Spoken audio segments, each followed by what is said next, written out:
More on the breaking news out of the White House. President Trump has just tweeted that at the request of Democrats, he has delayed those ICE raids. Ron Allen joins us live from the White House with more. So, Ron, quite a turnaround from the administration. What's behind it?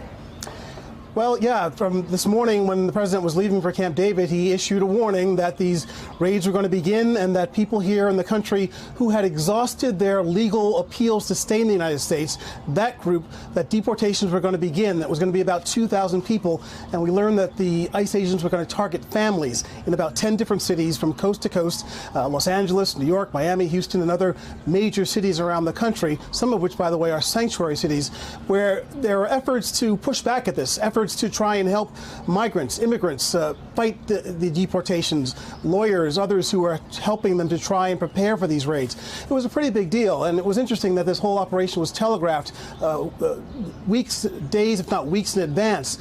So again, a lot of resistance to this. We don't know exactly why the president is changing his mind. He says at the request of Democrats. Earlier today, the Speaker, Nancy Pelosi, issued a statement that condemned the raids, and that wasn't a formal request to stop them, but she called them brutal, and she said that this was something that shouldn't happen. She's, of course, from San Francisco, which is a sanctuary city, and many Democrats have a much different view of how this immigration problem should be handled than the president does. Interesting, he also says that he wants Republicans and Democrats to get together to work on a solution to the asylum and loophole problems at the southern border. That's a huge, big problem. Basically, the president wants a much tougher system when immigrants apply for asylum. He also wants many people seeking asylum to remain in Mexico while these appeals are being held, or to apply for asylum first in Mexico before coming to the United States.